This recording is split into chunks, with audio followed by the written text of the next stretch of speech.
Hello everyone, welcome in this class. आप सभी का स्वागत है इस क्लास के अंदर। आज हम इस वीडियो के अंदर कॉन्स्टिट्यूशन ऑफ इंडिया के बारे में डिस्कस करने वाले हैं। भारत का संविधान बताने वाले हैं आपको।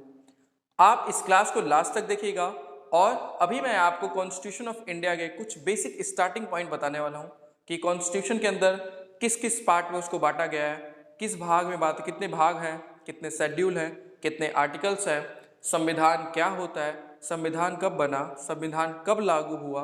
ये सारे बहुत ज़्यादा इंपॉर्टेंट टॉपिक्स होते हैं और ये बहुत ज़्यादा फेवरेट टॉपिक होते हैं जो एंट्रेंस एग्जाम पेपर सेट करते हैं, उनके लिए बहुत ज़्यादा इंपॉर्टेंट सेक्शन से होते हैं। पॉलिटी में आप देखोगे जब भी कोई भी एंट्रेंस एग्जाम होता है उसमें जो मोस्ट क्वेश्चंस ज़्यादातर पूछे जाते हैं वो इन टॉपिक से हमेशा 1 से 2-3 क्वेश्चन हमेशा जो स्टार्टिंग के पोर्शन होते हैं उससे पूछे जाता है। तो ये टॉपिक एंट्रेंस एग्जाम में जितने भी बच्चे इस बार एंट्रेंस एग्जाम दे रहे हैं उनके लिए बहुत ज़्यादा इंपॉर्टेंट रहने वाला है, तो इस वीडियो को लास्ट तक जरूर देखिएगा। इसमें मैं आपको पहले कॉन्सेप्ट समझाने वाला हूँ और उसके कुछ जो भी ये पार्ट्स हैं, शेड्यूल है, आर्टिकल्स है, इनके बारे में भी मैं आपको बताने वाला हूँ। इसके बाद मैं आपको लास्ट में आपसे 5 क्वेश्चंस पूछने वाला हूँ और आप ध्यान से इसलिए पढ़ना ताकि आप क्या करो, 4 से 5 क्वेश्चंस का आप जवाब दे पाओ। अगर आप 5 क्वेश्चन दे पा रहे हो, क्योंकि मैं देखिए बहुत बेसिक में पढ़ाने वाला हूँ आज, तो बेसिक में से अगर आप 4 से 5 क्वेश्चन कर ले रहे हो तो ये अच्छा माना जाएगा। ठीक है, इसमें मैं आपको डिस्कस करने वाला हूँ इसके पार्ट्स, शेड्यूल एंड आर्टिकल्स के बारे में। तो आप इस वीडियो को बहुत केयरफुल देखिएगा क्योंकि यहाँ से क्वेश्चंस हर साल एंट्रेंस एग्जाम में आपके पूछे जाते हैं। सबसे पहले अगर हम बात करें तो कॉन्स्टिट्यूशन, देखिए इंडिया के अंदर, अगर हम भारत के अंदर बात करें तो जो भी हमारी व्यवस्था चलती है, चाहे वो लीगल हो, जुडिशियल हो या फिर क्या हो हमारा एडमिनिस्ट्रेटिव हो, ठीक है, गवर्नमेंट हो या फिर पुलिस हो या फिर क्या हो हमारा जुडिशियल सिस्टम हो, ठीक है, ये जो तीनों हैं ये तीनों के 3 अलग अलग बुक्स हैं। क्या क्या बुक्स हैं? तो देखिए जो भी ये कानून व्यवस्था होती है, ये सारी चीज़ें होती हैं, ये क्या होता है, कॉन्स्टिट्यूशन के अंदर होता है। कॉन्स्टिट्यूशन में क्या बताया जाता है? तो कॉन्स्टिट्यूशन के अंदर बताया जाता है कि एक देश कैसे चलाया जाएगा और इसके अंदर सरकार कैसे चलेगी, सरकार की पावर कितनी होगी, वहाँ के जो लोग हैं उनकी कितनी पावर रहेगी, उनको क्या क्या सुविधा मिलेगी, उसके अंदर उनके मूल कर्तव्यों, मूल अधिकारों के बारे में बात किया गया है कॉन्स्टिट्यूशन के अंदर। ठीक है, उसके बाद हमारा होता है जो दूसरा होता है वो आईपीसी होता है। भारत के अंदर आईपीसी एंड सीआरपीसी, ये 3 किताबें हैं, ठीक है, जिससे हमारा देश और जो उसका सिस्टम है, न्यायिक सिस्टम है और पुलिस सिस्टम है, ये चलता है।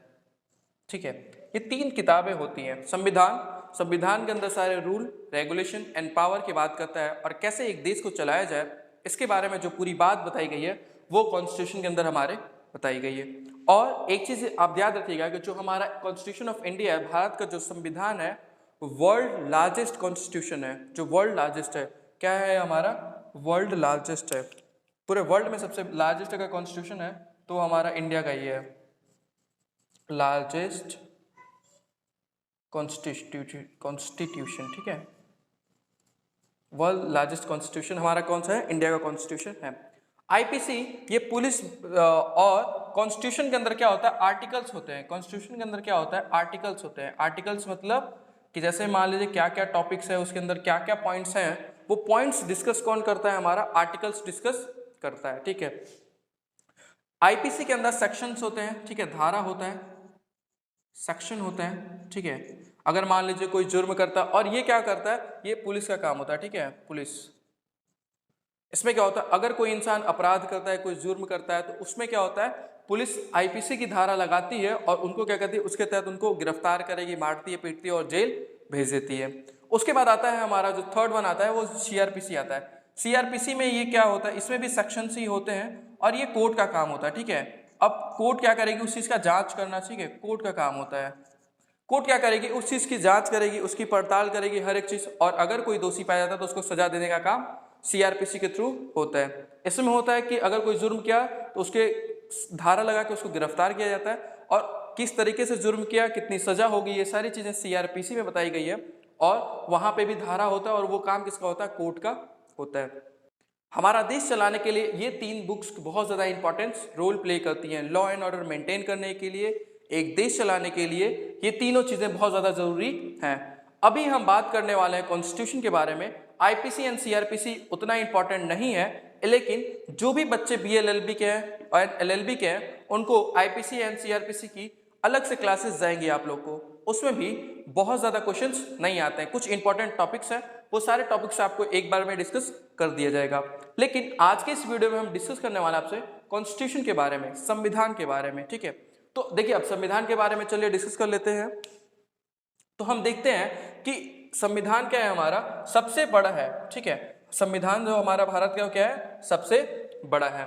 तो चलिए अब हम कॉन्स्टिट्यूशन को डिस्कस कर लेते हैं। और सबसे पहले अगर हम बात करें कि यहाँ से क्वेश्चन क्या पूछा जा सकता है, तो यहाँ से 3 क्वेश्चन जनरली पूछा जा सकता है आपसे। एक पहला क्वेश्चन ये हो सकता है कि कितना सेशन लगा था, ठीक है। सेशन कितना था, कितने सेशन लगे, तो 11 सेशन लगा था हमारा संविधान बनाने में, ठीक है। 11 सेशन हुए थे। दूसरा क्वेश्चन ये पूछा जा सकता है कि कितना टाइम लगा था, तो आप टाइम, मैं पेड बच्चों को ऑलरेडी ये करा चुका हूं, आप देखोगे यहाँ पे कितना लगा है, 2 years 11 months एंड 18 days,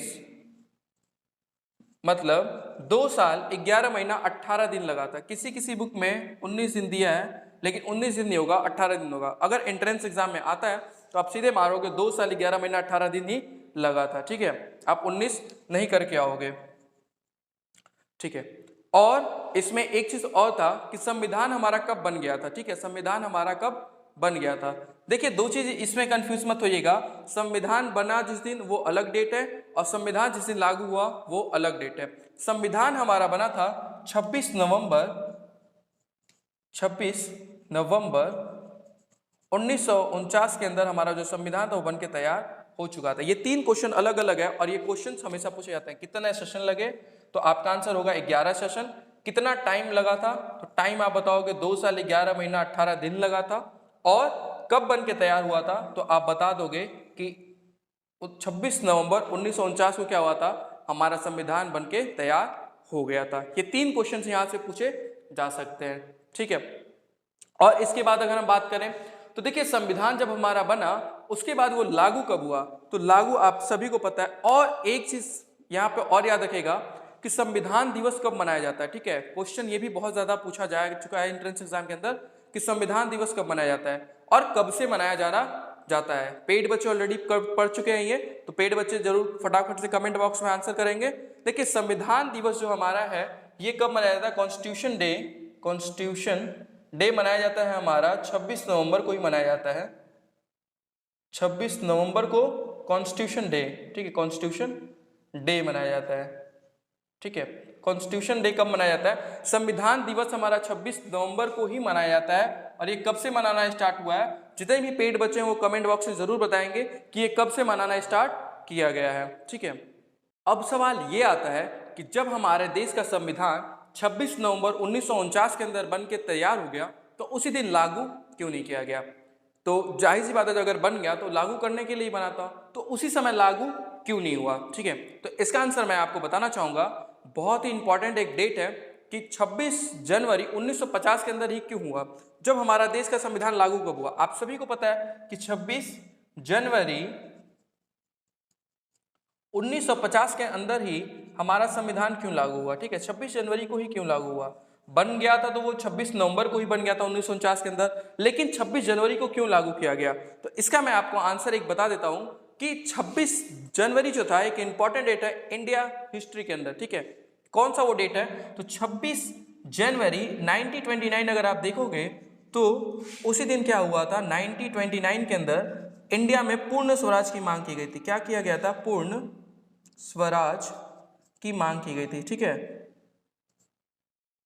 पूर्ण स्वराज की मांग, ठीक है।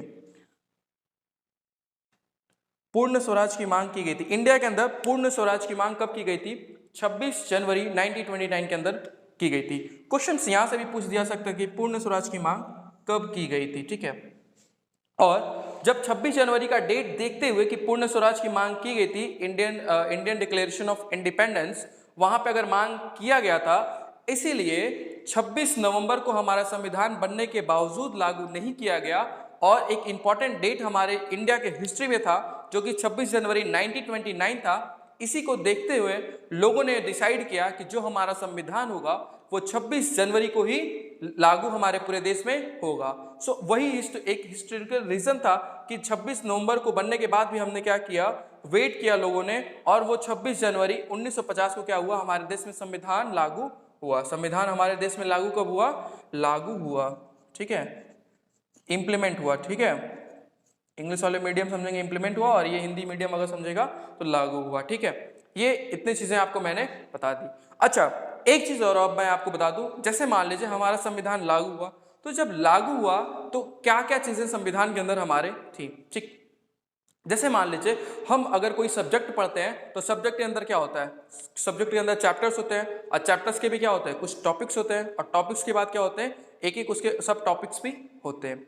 वैसे ही हमारा इंडिया का जो कॉन्स्टिट्यूशन है, इसको अगर हम सब्जेक्ट से रिलेटेड करें तो सब कॉन्स्टिट्यूशन को मान लीजिए एक सब्जेक्ट है, ठीक है। सब्जेक्ट के अंदर मैंने आपको क्या बताया कि चैप्टर्स होते हैं, तो जैसे ही सब्जेक्ट के अंदर चैप्टर्स होता है, अगर मान लीजिए कॉन्स्टिट्यूशन हमारा क्या है, सब्जेक्ट हो गया, तो चैप्टर्स क्या हो जाएंगे, शेड्यूल हो जाएगा, ठीक है। यहाँ आप चैप्टर के रूप में ले लो, कितना, शेड्यूल को ले लो। तो जब हमारा पास्ट का मतलब है कि जब हमारा देश आजाद हुआ था और हमारे देश में संविधान लागू हुआ था, यानी 26 जनवरी 1950 को, 50 के टाइम में हमारे जो संविधान में कहते थे 8 शेड्यूल्स थे, ठीक है, 8 शेड्यूल थे। अब ये शेड्यूल क्या होता है, मैं अभी आगे आपको डिस्कस करता हूं। और उसके अंदर जैसे मैंने आपको बताया कि चैप्टर्स होते थे ना, चैप्टर के अंदर टॉपिक्स होते थे, तो कितने टॉपिक्स होते थे, तो 22 पार्ट में उसको क्या किया गया था, डिवाइड किया गया था, ठीक है। जो हमारा कॉन्स्टिट्यूशन था उसके अंदर आप मान लो चैप्टर के जैसे 8 शेड्यूल थे, टॉपिक की जगह पे आप मान लो कि 22 टॉपिक थे या 22 पार्ट थे, ठीक है। इंडिया में यहाँ पे बोला जाएगा, कॉन्स्टिट्यूशन में बोला जाएगा पार्ट्स, ठीक। और 395 आर्टिकल्स थे उस टाइम, ठीक है। जब ये हमारा देश आजाद हुआ उस टाइम क्या क्या था, क्वेश्चन पूछा जा सकता है, कितने शेड्यूल थे, तो 8 शेड्यूल थे, 22 पार्ट थे एंड 395 आर्टिकल्स थे जब हमारा देश आजाद हुआ। उसके बाद क्या हुआ, जैसे ही हमारा आज के टाइम अगर बात करें, एट प्रेजेंट क्वेश्चंस क्या होगा, या तो स्टार्टिंग का पॉइंट एकदम पूछता है, या तो एंड का पॉइंट पूछेगा, या तो फर्स्ट या तो लास्ट। ये तो ऐसे टॉपिक है फर्स्ट एंड लास्ट कि ये हमेशा क्वेश्चंस पूछे ही जा सकते हैं, ठीक है। तो आप उस चीज पे ज्यादा फोकस करिएगा। अब अगर अभी प्रेजेंट की बात करें तो इस टाइम में देखोगे आप कि चैप्टर्स की जगह पे आप देखो 12, अभी क्या है, 12 शेड्यूल है हमारे कॉन्स्टिट्यूशन ऑफ इंडिया के अंदर। भारत के संविधान में कितना है, 12 शेड्यूल है और 24 पार्ट्स है, ठीक है। 24 पार्ट्स समझ लो चैप्टर के टॉपिक्स हो गए। अब 448 क्या है, आर्टिकल्स है, यहाँ पे मिस्टेकली पार्ट्स लिखा गया है, अभी क्या है 444 आर्टिकल्स हैं, ठीक है। 448 आर्टिकल्स हमारे संविधान के अंदर हैं अभी प्रेजेंट के अंदर। ये सारी चीजें आप आई होप आपको समझ में आई होगी। और अब हम बात करते हैं शेड्यूल क्या होता है, तो इसको मैं इरेज करता हूं और उसके बाद मैं आपको डिस्कस करता हूं कि क्या होता है शेड्यूल और कितने शेड्यूल है, और उसको आसान लर्न करने का एकदम आसान ट्रिक मैं आपको बताने वाला हूं, ताकि अगर क्वेश्चन आए वहां से तो आप उसको मिस ना करें। तो मैं इसको फटाफट से अभी इरेज करता हूं और मैं आपको बताने वाला हूं शेड्यूल के बारे में। ना ही मैं सिर्फ शेड्यूल के बारे में बताऊंगा कि शेड्यूल क्या होता है, बल्कि हम ये भी देखेंगे कि जो हमारा 12 शेड्यूल है इसको हम कैसे एक ट्रिक के साथ बहुत ही आसानी से लर्न कर सकते हैं, और एंट्रेंस एग्जाम में अगर क्वेश्चन आएगा तो हम बहुत इजीली अटेम्प्ट इसको कर पाएंगे। तो चलिए इसको फटाफट से इरेज करते हैं और हम 12 शेड्यूल को यहाँ पे डिस्कस कर देते हैं। तो चलिए अब हम आगे डिस्कस कर लेते हैं कि शेड्यूल क्या होता है और 12 शेड्यूल क्या क्या है, और उसको लर्न करने का एकदम आसान सा ट्रिक हम आज सीखने वाले हैं। सबसे पहले अगर बात करें कि शेड्यूल होता क्या है, तो शेड्यूल देखिए वो होता है कि कॉन्स्टिट्यूशन जब हमारा संविधान बना तो उसके इतना ज़्यादा वो खुद ही ऑलरेडी बल्कि था कि उसके अंदर हर एक चीज़ मेंशन करना बहुत ही मुश्किल था। इसलिए शेड्यूल बनाया गया, एक तरीके का टेबल है जिसके अंदर सारी एडिशनल जो डिटेल होती है कॉन्स्टिट्यूशन में, आर्टिकल्स में जो भी चीज़ें बताई गई है उसमें जो और डिटेल की बात की जाती है उसको हम शेड्यूल में रख दिए, जिससे हमारा कॉन्स्टिट्यूशन बहुत ज़्यादा मोटा ना हो जाए। एक तो वर्ल्ड लार्जेस्ट हमारा क्या है, बड़ा कॉन्स्टिट्यूशन है ही, और ज़्यादा बड़ा ना हो, इससे बचने के लिए क्या हुआ, शेड्यूल बनाया गया। शेड्यूल के अंदर क्या होता है, आर्टिकल्स के मोर डिटेल्स को क्या किया गया, उसमें रखा गया, शेड्यूल के अंदर रखा गया है। एक एग्जाम्पल के थ्रू इसको हम समझते हैं कि शेड्यूल क्या होता है। फॉर एग्जाम्पल अगर आर्टिकल 346 एंड 347 की अगर हम बात करें तो वहां पे क्या बोला गया है कि इंडियन के ऑफिशियल लैंग्वेज के बारे में बात किया है, भारत का ऑफिशियल लैंग्वेज के बारे में बात किया गया। तो उसमें बताया गया है कि इंडिया की 22 लैंग्वेज जो ऑफिशियल लैंग्वेज हैं, लेकिन वो कौन कौन सी 22 लैंग्वेज हैं इसके बारे में नहीं बताया गया। उसके बारे में बताया गया हमारा शेड्यूल 8 के अंदर ऑफिशियल लैंग्वेज के अंदर वो कौन कौन सी 22 भाषाएं हैं जिसको ऑफिशियल लैंग्वेज इंडिया मानता है, उसकी पूरी डिटेल इस शेड्यूल के अंदर रखा गया है। तो शेड्यूल आप समझ सकते हो कि वो एडिशनल डिटेल जो आर्टिकल और कॉन्स्टिट्यूशन के अंदर मेंशन नहीं होता है, वो आर्टिकल्स के अंदर जो डिटेल मेंशन नहीं है उसी को शेड्यूल के अंदर लिखा जाता है ब्रीफ एक्सप्लेनेशन के साथ। अब हम बात करते हैं अगर 12 शेड्यूल है तो वो क्या क्या शेड्यूल है, आइए हम पहले उसको डिस्कस कर लेते हैं और कैसे उसको लर्न करने का एक आसान सा ट्रिक होता है उसको भी हम आज यहाँ पे सीखने वाले हैं। सबसे पहले अगर बात करें 12 शेड्यूल में, अगर पहला शेड्यूल है हमारा तो क्या होगा, सबसे पहले तो देश के बारे में ही बात होगा। ठीक है, पहले देश रहेगा तो ही तो उसके बाद नियम कानून बनेंगे। ठीक है, पहले रहने के लिए एक स्थान तो होना चाहिए, तो जब स्थान रहेगा तो वहाँ पे लोग रहेंगे, फिर उनके लिए नियम कानून बनेगा। तो सबसे पहले अगर बात किया जाए तो वहाँ पे टेरिटरी एंड यूनियन की बात की गई है। ठीक, और यूनियन क्या होता है, India is A union of state भी बोला जाता है।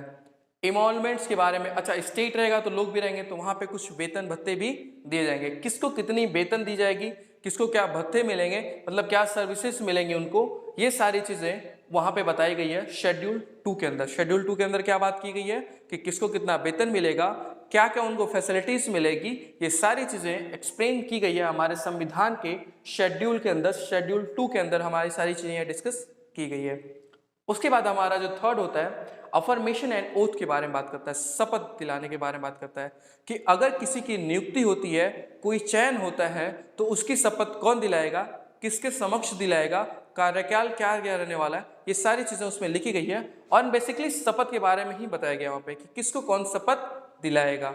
उसके बाद अगर हम बात करें तो Rajya Sabha seat located in state and UT. ठीक है, कितनी सीट होंगी, कितनी सीट होंगी राज्यसभा के अंदर, वहां उस स्टेट के अंदर एंड यूटी के अंदर। ठीक है, स्टेट या फिर यूटी के अंदर कितनी सीट रहने वाली। ठीक है, number of seats in Rajya Sabha, Rajya Sabha के अंदर सीट कितनी रहने वाली है। और हाँ, ये 1971 के जनगणना के बेसिस पे हुआ था, 1971 के जनगणना के बेसिस पे इसको किया गया था। ठीक है, और ये क्वेश्चन पूछा जा सकता है आपसे। ठीक है, उसके बाद अगर हम बात करें शेड्यूल कास्ट एंड ट्राइब्स के बारे में। ठीक है, एससी और एसटी के बारे में क्या किया गया यहाँ पे बताया गया। शेड्यूल 5 के अंदर क्या बात किया गया, schedule caste and schedule tribe के बारे में बात किया गया है।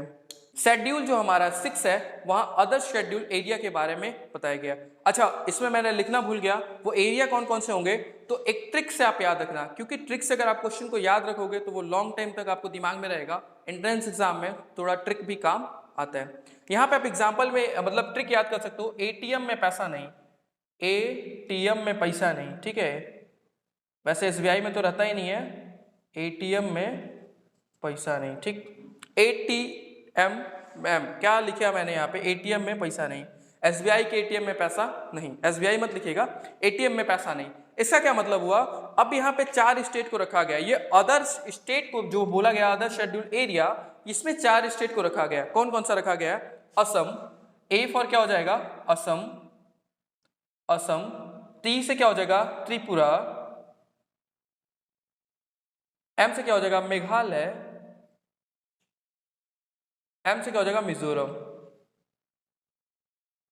ठीक है, तो ये 4 स्टेट हैं जिसको अदर शेड्यूल एरिया में रखा गया है। तो क्वेश्चन आपसे ये भी स्टेट के बारे में भी यहां से क्वेश्चंस पूछ सकता है, तो आप इस चीज को तैयार रखना, एटीएम में मनी नहीं। ठीक है, एटीएम में जनरली क्या होता है, अगर आप एसबीआई के एटीएम में जाओ तो पैसा तो नहीं रहता और वो काउंटर अलग दौड़ाते हैं। तो क्या होता है यहाँ पे, अगर आप ऐसे याद रखोगे एटीएम में मनी नहीं, असम, त्रिपुरा, मेघालय एंड मिजोरम, यहाँ पे ये क्या है शेड्यूल 6 के अंदर इसको रखा गया। शेड्यूल 7 जो हमारा है वो function of state and centre के बारे में बात करता है कि क्या क्या फंक्शन होगा स्टेट एंड हमारा सेंटर का। इसके अंदर 3 लिस्ट के बारे में भी बात की गई है, इसके में 3 लिस्ट भी है। ठीक है, क्या है हमारा, तो इसमें पहला है यूनियन लिस्ट, यूनियन लिस्ट है। सेकंड हमारा क्या है, इसमें स्टेट लिस्ट के बारे में बात किया गया है, स्टेट लिस्ट। एंड थर्ड हमारा जो कंकरेंट लिस्ट के बारे में बात किया गया है। ठीक है, 3 लिस्ट है इसके अंदर। इसका मतलब लिस्ट क्या होता है, तो इसमें बताया गया है कि किसके अंदर क्या क्या पावर है, कौन क्या क्या काम कर सकता है। अगर सेंट्रल मतलब जो हमारा सेंट्रल गवर्नमेंट है, जो हमारा राज्य सरकार है, केंद्र सरकार है, उसके क्या काम होंगे, उसका फंक्शन क्या होगा। जो भी हम टैक्स देते हैं, जो भी पेट्रोल पे टैक्स लगता है, जो भी रेलवे टैक्स लेती है, इसका वितरण कैसे होगा, किस सरकार के पास कितना रहेगा, किस सरकार को कितना देना पड़ेगा, केंद्र में क्या होगा, राज्य के अंदर कितनी शक्तियां रहेंगी, राज्य किन किस पे टैक्स लगा सकता है, उसका पैसा अपने रखना होगा कि केंद्र को देना होगा, ये सारी चीजें यहाँ पे बताई गई है। कंकरेंट लिस्ट में ही बताया गया कि किसके पास कितना पैसा रहेगा, कौन यहाँ पे क्या कितना पावर पैसा शेयर करेगा, किसके पास कितना पैसा रहेगा, ये सारी चीजों के बारे में जो हमारा शेड्यूल 7 है उसमें बताया गया है कि function of state and centre के बारे में, मतलब लिस्ट के बारे में बताई गई है। और लिस्ट कितनी होती है, 3 लिस्ट होती है, ठीक है। कौन कौन सी, central list, union list, state list and concurrent list होती है, ठीक है। ये 3 लिस्ट होती है। अब उसके बाद अगर हम बात करें इधर ऑफिशियल लैंग्वेज के बारे में, जो हमारा शेड्यूल 8 है वो बात करता है हमारा ऑफिशियल लैंग्वेज के बारे में। जब हमारा संविधान बना था तब हमारे ऑफिशियल लैंग्वेज कितने थे, 14 थे। जब हमारा बना था तो कितने थे, 14 लैंग्वेज थे उस टाइम, ठीक है। लेकिन अभी अगर कोई क्वेश्चन पूछा जाएगा, अगर अभी एंट्रेंस एग्जाम में क्वेश्चन आता है कि अभी ऑफिशियल लैंग्वेज कितनी है इंडिया के अंदर, तो ऑफिशियल लैंग्वेज आप बताओगे कि 22 लैंग्वेज है। At present 22 language official language है, ठीक है। और नेशनल लैंग्वेज कोई नहीं है, ठीक है। अगर ये क्वेश्चंस अगर आपसे पूछे कि भारत का नेशनल लैंग्वेज क्या है, तो नेशनल लैंग्वेज हिंदी पे मत लगाइएगा, भारत का कोई भी नेशनल लैंग्वेज नहीं है, ऑफिशियल लैंग्वेज है। ऑफिशियल लैंग्वेज कितनी है, 22 है अभी के टाइम में सॉरी। लेकिन पहले के टाइम में कितना था, जब हमारा संविधान बना उस समय 14 ही क्या थे हमारे ऑफिशियल लैंग्वेज थे। और संविधान जो हमारा था ये इंग्लिश में लिखा गया था, फिर उसको हिंदी में ट्रांसलेट किया गया है। तो क्वेश्चन यहां से भी बना जा सकता है कि संविधान किस लैंग्वेज में लिखा गया था, प्रिपेयर किस लैंग्वेज में किया गया था। तो आपका आंसर क्या होगा, इंग्लिश लैंग्वेज में प्रिपेयर किया गया था। उसके बाद हमारा लैंड रिफॉर्म के बारे में बताया गया, ठीक है। शेड्यूल 8 ऑफिशियल लैंग्वेज, भाषा के बारे में बताया गया। 9वां हमारा जो है लैंड रिफॉर्म, ठीक है, भूमि सुधार के बारे में यहाँ पे बात किया गया, शेड्यूल 9 के अंदर बात किया गया। 10वां आर्टिकल शेड्यूल जो हमारा है वो एंटी डिफेक्शन लॉ, दल बदल अधिनियम के बारे में यहाँ पे बताया गया है। 11वां जो हमारा है पंचायती राज, और 12वां जो है हमारा म्यूनिसिपैलिटी के बारे में बात किया गया। पंचायती राज ग्रामीण क्षेत्र में, म्यूनिसिपैलिटी शहरी क्षेत्र के बारे में बताया गया है। तो ये रहे हमारे 12 शेड्यूल जहां पे क्वेश्चंस पूछे जा सकते हैं। अब हम डिस्कस कर लेते हैं कि इसको लर्न करने का आसान तरीका क्या होता है, आसानी से हम कैसे इसको अपने दिमाग में रख सकते हैं। क्योंकि अगर ट्रिक के साथ अगर हमने लर्न किया है तो बहुत आसानी से हम क्या करेंगे, इस चीज को रख पाएंगे, ठीक है। अब जैसे क्वेश्चन अगर मैं आपसे यहाँ से पूछ दूं कि अदर शेड्यूल एरिया में कौन कौन से स्टेट हैं, तो आप क्या बोलोगे, एटीएम में मनी नहीं, कौन कौन से स्टेट, असम, त्रिपुरा, मेघालय, मिजोरम, ठीक है। आप 4 ऑप्शन तुरंत बता दोगे, ठीक है। तो देखिए इसका एक आंसर है टीयर्स ऑफ ओल्ड पीएम, ठीक है। ट्रिक क्या है यहाँ पे हमारा, इसको मैं थोड़ा सा रफ करूं ताकि आपको अच्छे से समझा पाऊं, ठीक है। ट्रिक हमारा रहने वाला है tears, TEARS, tears of old PM. अच्छा ये किसके बारे में मैं बात कर रहा हूं, जरा तो कुछ बताइए तो, कौन रोता रहता था, सॉरी कोई दिल पे मत लेना, अगर कोई कांग्रेस का सपोर्टर होगा तो कोई दिल पे मत लेना, ठीक है। क्योंकि एजुकेशन में किसी पार्टी वैसे तो रखना ही नहीं चाहिए किसी भी स्टूडेंट को, ये पॉलिटिक्स से उतना मतलब, लेकिन फिर भी कोई ऑफेंड नहीं होएगा। जैसे मान लीजिए मनमोहन सिंह क्या होते थे, हमेशा मन में धीरे धीरे बोलते रहते, रोते रहते, ठीक है। तो मनमोहन सिंह से याद रखते थे, हमेशा क्या कहते थे, बहुत स्लो बोलना, बहुत, ठीक है, हमेशा रोते रहने वाली एक कॉन्सेप्ट, तो आप याद रख सकते हो टीयर्स ऑफ। मैं फिर से कह रहा हूँ, कोई बुरा नहीं मानिएगा, कोई अगर कांग्रेस का अगर बच्चा देख रहा होगा तो वैसे ही आप स्टूडेंट को इस पॉलिटिक्स से दूर ही रहना चाहिए। Tears of old PM, tears of old PM, क्या इसका मतलब है टीयर्स, देखिए मैं यहां पे ट्रिक बना दे रहा हूं, TEARS, टीयर्स, देखिए यहां पे हो गया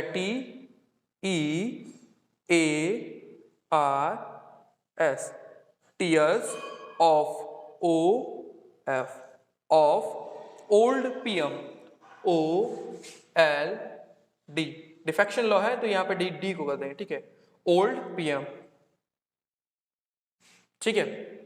हमारा क्या ट्रिक बना, टीयर्स ऑफ ओल्ड पीएम।